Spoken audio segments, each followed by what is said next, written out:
नमस्कार। आज हम कक्षा 10वीं विषय हिंदी के अंतर्गत इकाई 2 देखेंगे, जिसमें कुल 8 अंकों के प्रश्न आएंगे। 1 अंक वाले 2 प्रश्न, 2 अंक वाले 1 और 4 अंक वाले 1 प्रश्न यहाँ से पूछे जाते हैं। इसमें 3 पाठ हैं। पहला, मैं मजदूर हूँ। दूसरा, जनतंत्र का जन्म। तीसरा, अपनी अपनी बीमारी। इसी पाठ का अपन अध्ययन करेंगे, जिसमें आपको स्लाइड के रूप में नोट्स, इनकी व्याख्या किया जाएगा। व्याख्या के दौरान जो प्रश्न उत्तर मिलेंगे, प्रश्न उनके उत्तर आपको बताएंगे और पुराने पेपर जो आए हुए प्रश्नों के बारे में बताया जाएगा। इसमें हम देखते हैं इस पाठ के बारे में। इस पाठ का विषय वस्तु है समसामयिक मुद्दे।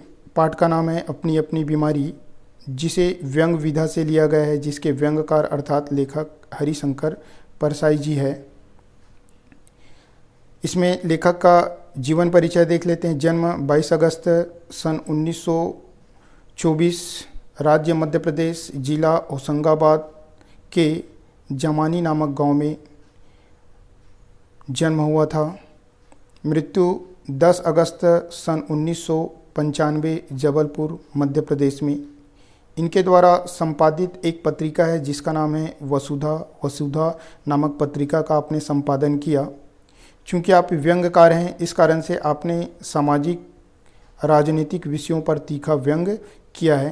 हिंदी साहित्य के इतिहास में आप प्रसिद्ध है। किस कारण से? तो हिंदी साहित्य जगत के मूर्धन्य व्यंग्यकार के रूप में आपको जाना जाता है।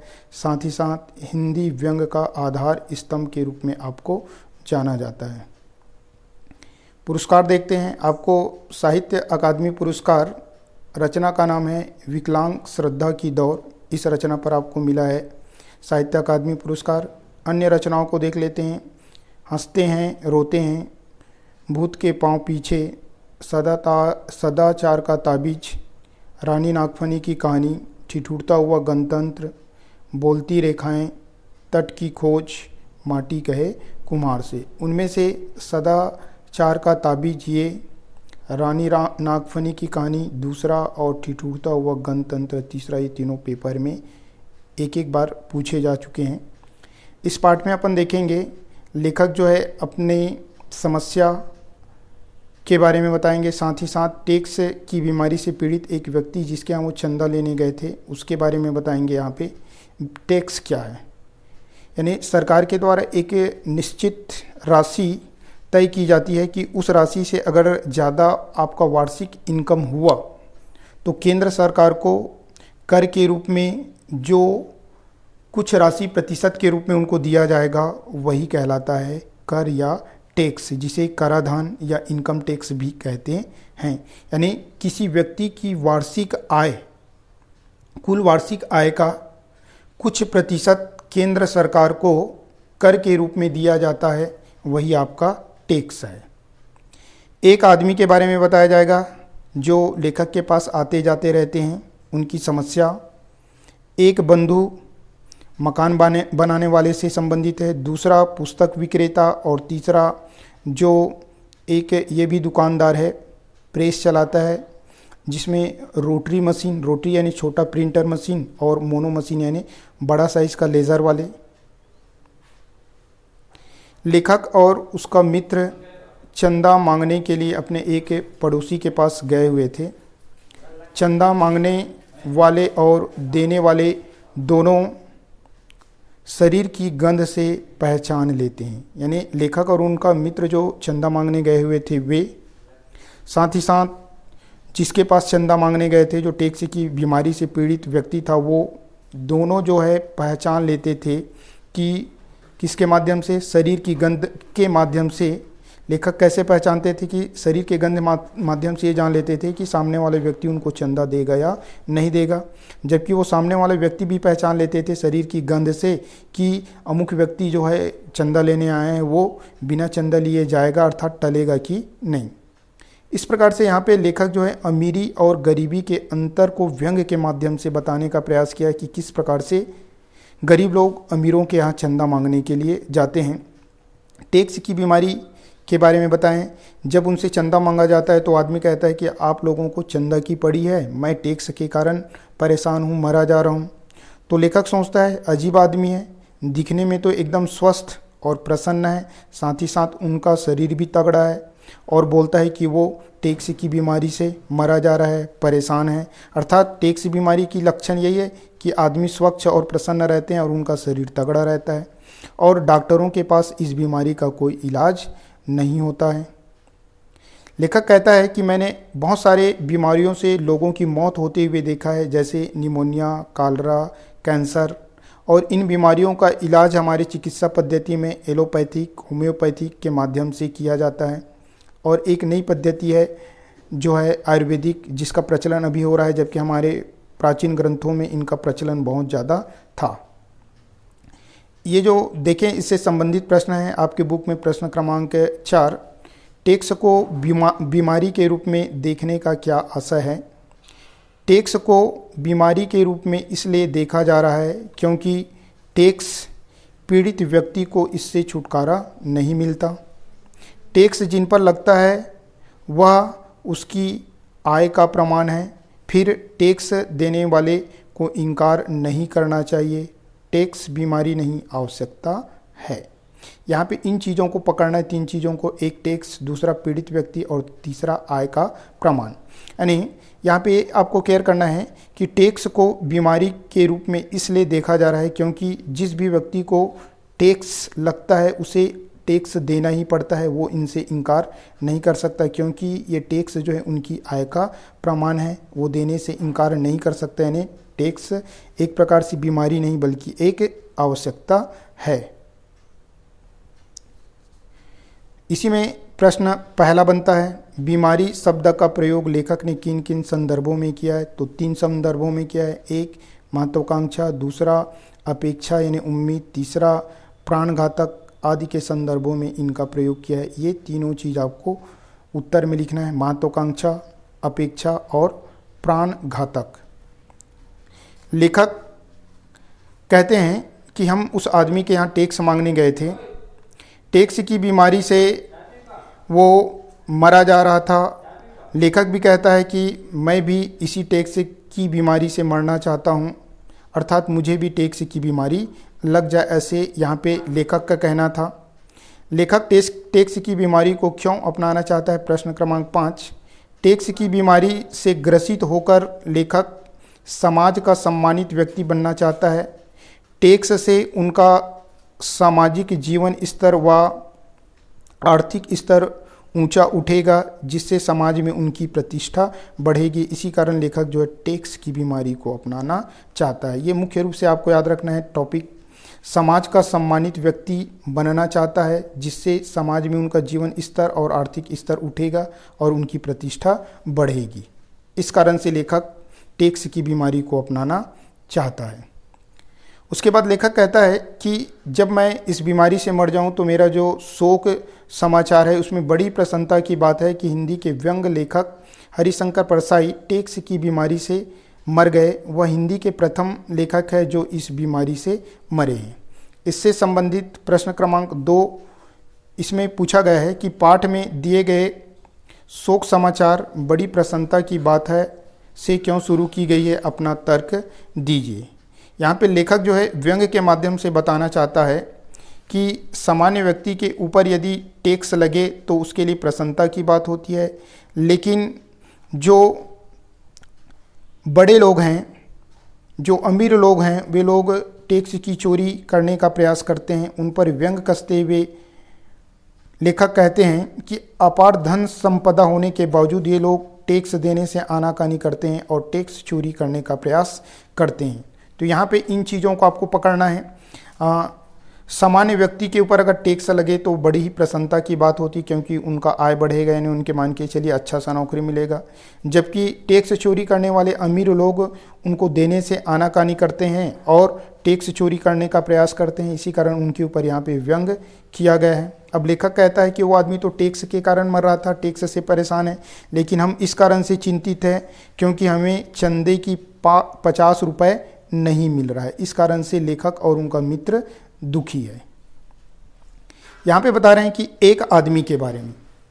एक आदमी जो लेखक के पास हमेशा आते जाते थे, जो आदर्शवादी विचारधारा के समर्थक थे, जो दूसरों की बेईमानी की बीमारी से मरा जा रहा था, यानी दूसरे लोग जो बेईमानी कर रहे थे, बेईमानी से पैसा कमा रहे थे, उसको देखकर वो उस बीमारी से मर रहा था। ये आदमी जो है गांधी जी के नाम पर चलने वाले एक प्रतिष्ठान है, उस प्रतिष्ठान में काम करता है, जिसके कारण से वो बेईमानी नहीं कर पा रहा था। गांधी जी विनोबा जैसों की ज़िंदगी बर्बाद कर गए, इसी पर रिलेटेड प्रश्न है। प्रश्न 3, गांधी जी विनोबा जैसों की ज़िंदगी बर्बाद कर गए, इस पंक्ति का क्या आशा है?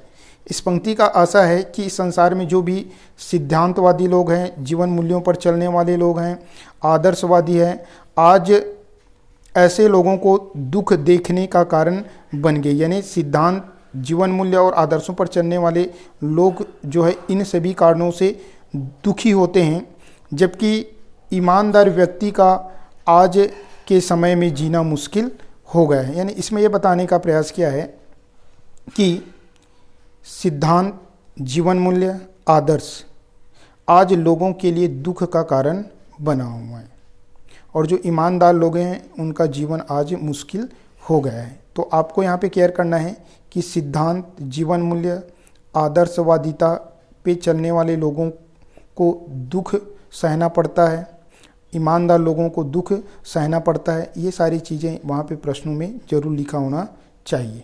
अब यहाँ पे ये भी बताने का प्रयास कर रहा है कि जो आदमी ईमानदारी से अपना जीवन जीना चाहता है, दूसरों के बेईमानी से वो मरा जा रहा है, तो यहाँ पे एक प्रकार से कह सकते हैं कि ये एक प्रकार से प्राणघातक है। यानी अपनी बेईमानी प्राणघातक नहीं होती, बल्कि अगर उनको संयम से यूज़ किया जाता है तो वो स्वास्थ्यवर्धक होता है। ये बताने का प्रयास किया ने बीमारी के बारे में हमें प्राणघातक के संदर्भ में प्रयोग किया है।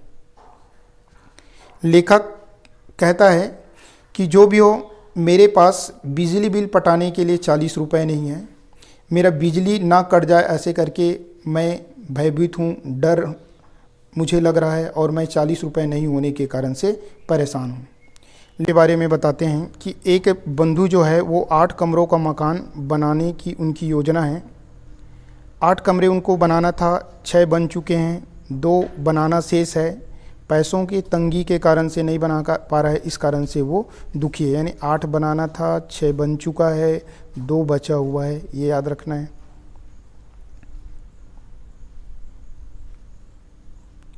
लेखक दूसरा बंधु के बारे में बताते हैं कि उनका दूसरा बंधु जो है पुस्तक विक्रेता है, और ये बेचारा बिक्री से परेशान है।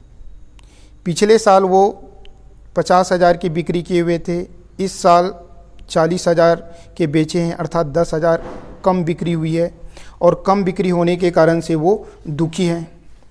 तो 50,000 का बेचा हुआ है पिछले साल, इस साल 40,000, और 10,000 कम बेचने के कारण से ये बेचारा दुखी है कि उन्होंने 10,000 कम बेचा है। लेखक भी अपने इसी मित्र को अपना 100 पुस्तक दिए हुए बेचने के लिए, 100 पुस्तक वह बिक गया है, लेकिन पैसा मांगने पर वह हंस देता है, क्योंकि लेखक ऑलरेडी व्यंग्यकार हैं, हंसी मजाक करना उनका काम है, तो उनके बातों को हंसी मजाक में ही टाल देती हैं। तीसरा मित्र यहाँ पे बता रहे हैं, तीसरा बंधु रोटरी मशीन आ गया था, अर्थात खरीद लिया था, अब मोनो मशीन लेना चाह रहा है, और उसकी खरीदी में कठिनाई हो रहा है, जिसके कारण से वो दुखी था। अर्थात रोटरी मशीन, छोटा मशीन प्रिंटर का वो ले चुका हुआ था, बड़ा मशीन लेना चाह रहा था और नहीं ले पा रहा था, इस कारण से वो दुखी है। इससे ये पता चलता है कि एक व्यक्ति इस संसार में जीवन जीने के लिए संघर्ष कर रहा है, तो दूसरा व्यक्ति अपनी संपन्नता के लिए संघर्ष कर रहा है। यानी समाज के विभिन्न वर्गों की समस्याओं का यहाँ पे लेखक ने उजागर किया है। जैसे जैसे लोग हैं वैसे वैसे उनकी समस्या है। कोई गरीबी से जूझ रहा है, कोई 2 रोटी कमाने के लिए जूझ रहा है, तो कई लोग संपन्न हैं तो उससे और ज़्यादा संपन्न बनने के लिए संघर्ष कर रहा है, परेशान हो रहा है। इसी से संबंधित एक प्रश्न है कि सब का दुख अलग अलग होता है, किस किस प्रकार के दुख का अनुभव आपने किया है उन्हें लिखिए। किसी व्यक्ति को टैक्स देना है, इस कारण से दुखी है, कोई बेईमानों को देख कर दुखी है, कोई बिजली बिल से परेशान है, कोई कमरों की कमी होने के कारण से परेशान है, कोई बिक्री से परेशान है, किसी के पास रुपया नहीं है इस कारण से परेशान है। यानी सबके दुख अलग अलग हैं। हमने भी अनुभव किया है कि टैक्स, बेईमानी, घर, बिजली बिल आदि का दुख अनुभव किया है। दुख सबकी है और दुख का स्वरूप भिन्न भिन्न है। इस प्रश्न में ये चीज़ों को केयर करना है कि लोग जो है किन किन कारणों से परेशान हैं। कुछ लोग टैक्स देना है करके परेशान हैं, कुछ लोग बेईमानों को देख कर दुखी है, कुछ लोग बिजली बिल के कारण से दुखी है, कई लोगों के पास कमरे नहीं है उससे दुखी है, कई लोग बिक्री से परेशान होकर दुखी है और कई लोगों के पास रुपयों की कमी है, इस कारण से परेशान हैं। इस प्रकार से अगर देखें तो लेखक अपने बारे में बताए कि दो चीज़ बताएं कि 50 रुपये चंदा मांगने गए वो नहीं मिला, 40 रुपये बिजली बिल के लिए पैसा नहीं है, इस कारण से लेखक परेशान है। टैक्स की बीमारी से पीड़ित वाला व्यक्ति जो है उनको चंदा नहीं देता और वो बोलता है कि मैं टैक्स से परेशान हूँ। एक आदमी जो है ईमानदार था, गांधी जी को अपना आदर्श मानता था और दूसरे की बेईमानी को देखकर परेशान थे। एक बंधु जो है 8 कमरों का मकान बनाना चाह रहा था, 6 बन चुका है, 2 नहीं बन पाया, इस कारण से दुखी है। दूसरा बंधु जो है एक पुस्तक विक्रेता है, 50,000 का पिछले साल बेचा है, इस साल 40,000 का बेचा है और 10,000 कम बिक्री होने के कारण से दुखी है। तीसरा बंधु जो है रोटरी मशीन खरीद चुका है, अब मोनो मशीन खरीदना चाह रहा है और नहीं खरीद पा रहा है, इस कारण से दुखी है। ये एक प्रकार से सार हुआ। अब आगे देखते हैं, यहाँ पे हमारे पास पिछले जो पेपर हैं उनमें कौन कौन से प्रश्न इस पाठ से आए हैं। तो इसमें 4 अंक का गद्यांश की व्याख्या पूछा है। इसी गद्यांश की व्याख्या के बारे में देखने का प्रयास करेंगे। तो व्याख्या किस प्रकार से किया जाता है पहले उनको देख लेते हैं कि पहले आप लोग क्या करते थे, संदर्भ, प्रसंग, व्याख्या और विशेष लिखते थे। संदर्भ में पाठ का नाम, लेखक या कवि का नाम, है ना। प्रस्तुत में यहाँ पे आपको प्रसंग, यानी यहाँ पे अगर देखें तो लेखक का नाम तो हो गया, पाठ का नाम हो गया अपनी अपनी बीमारी, लेखक का नाम हरिशंकर प्रसाई। प्रस्तुत गद्यांश में लेखक ने अपार धन संपदा होते हुए भी बीमारी उत्पन्न होती है उसके बारे में अपना विचार प्रस्तुत किया है। फिर लिखते हैं अपन लेखक कहते हैं करके, फिर उसमें विशेष में भाषा शैली अन्य चीज़ों को भी लिखा जाता है। लेकिन प्रश्न हमको पूछा है, प्रश्न क्या पूछा है, व्याख्या कीजिए, तो हमको इस प्रकार से लिखना है।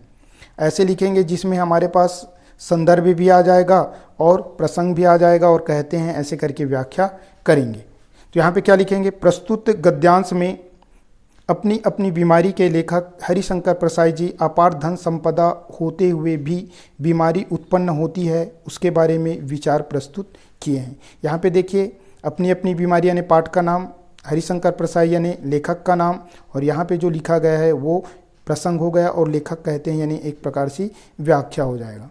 जब भी आप व्याख्या करेंगे एकदम सिंपल से शब्दों में व्याख्या करने का प्रयास करना। जो कठिन शब्द है उनके अर्थों को यहाँ पे डालना है और जो शब्द बोले गए हैं उन शब्दों को चेंज करके ही लिखना है ताकि आप लोगों को ज़्यादा तकलीफ का सामना करना ना पड़े। जैसे देखते हैं बीमारियाँ बहुत देखी है, तो कह सकते हैं कैसे इनको चेंज करके, मनुष्य को बहुत सी बीमारियां होते हुए प्रायः देखा गया है, जैसे निमोनिया, कॉलरा, कैंसर आदि बीमारियां हैं जिनसे लोगों को मरते हुए देखे हैं। अब यहाँ पे आता है आपके पास मगर के जगह में आप लिख सकते हैं किंतु यह टैक्स की बीमारी कैसी है जिससे वह मर रहे थे। तो इसके जगह में क्या लिखोगे, किंतु इन बीमारियों से अलग टैक्स की बीमारी है जो अजीब है और इसी बीमारी से वे मर रहे थे। पूरी तरह से स्वस्थ प्रसन्न थे तो क्या इससे इस बीमारी में मज़ा आता है। तो इसके स्थान पे क्या लिख सकते हैं, तो फिर यह कैसी बीमारी है जिसमें बीमार व्यक्ति को एक प्रकार से आनंद आता है, यानी वे व्यक्ति तो एक प्रकार से स्वस्थ है, प्रसन्न यानी खुशहाल है, और ये पता नहीं कैसी बीमारी है जिसमें बीमार होने वाले व्यक्ति को मज़ा यानी आनंद आता है। यह अच्छी बात है जिससे बीमार तगड़ा हो जाता है। ठीक है, तो यहाँ पे क्या लिख सकते हैं, शायद इसलिए क्योंकि इस बीमारी से लोग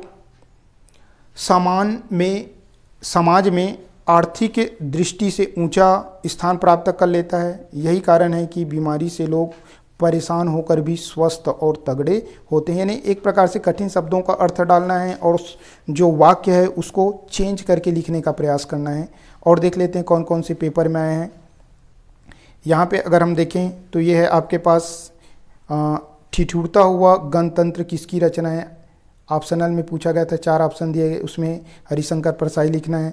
हरिशंकर परसाई द्वारा टेक्स को बीमारी के रूप में देखने का क्या आशय है? इनको भी आपको समझा चुका हूँ।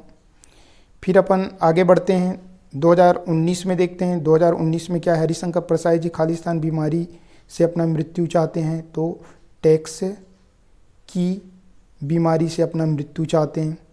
ठीक है, आगे बढ़ते हैं। 2019 का बी और सी सेट में सदाचार का ताबीज ये आपके पास आया था उचित संबंध जोड़ों में, तो इसके सीध में लिखना है आपको हरिशंकर परसाई। उसके बाद कौन सी बीमारी का इलाज डॉक्टरों के पास नहीं है? ये 4 ऑप्शन दिए थे, उनमें से आपको लिखना था कौन सा? टैक्स की बीमारी का कोई डॉक्टर के पास इलाज नहीं है। 2020 में देख लेते हैं। अपनी अपनी बीमारी, ये उचित संबंध जोड़ों के रूप में आता है, जिसमें आपको मैच करना था क्या? व्यंग। और ये भी है बीमारी शब्द को लेखक ने किन किन संदर्भों में व्यक्त किया है? महत्वाकांक्षा और अपेक्षा और प्राणघातक के रूप में बताया था। उसके बाद है, इसमें तो नहीं आए हैं, इसमें देखते हैं रानी नागफनी की कहानी उचित संबंध जोड़ों में आया है, तो इसमें आपको लिखना था हरिशंकर परसाई। इस प्रकार से पूरा हमारा वीडियो हो गया। वीडियो को देखने के लिए आप लोगों को धन्यवाद। अगर अच्छा लगे तो लाइक करें, शेयर करें, सब्सक्राइब करें। ये हमारा चैनल है गणित and Hindi by Sinha sir. अगर आपको अच्छा लगे तो सब्सक्राइब करेंगे तो मेरे द्वारा जो भी वीडियो भेजा जाएगा उनका नोटिफिकेशन तुरंत आपके पास पहुंच जाएगा। पुनः वीडियो देखने के लिए आप सभी को बहुत बहुत धन्यवाद।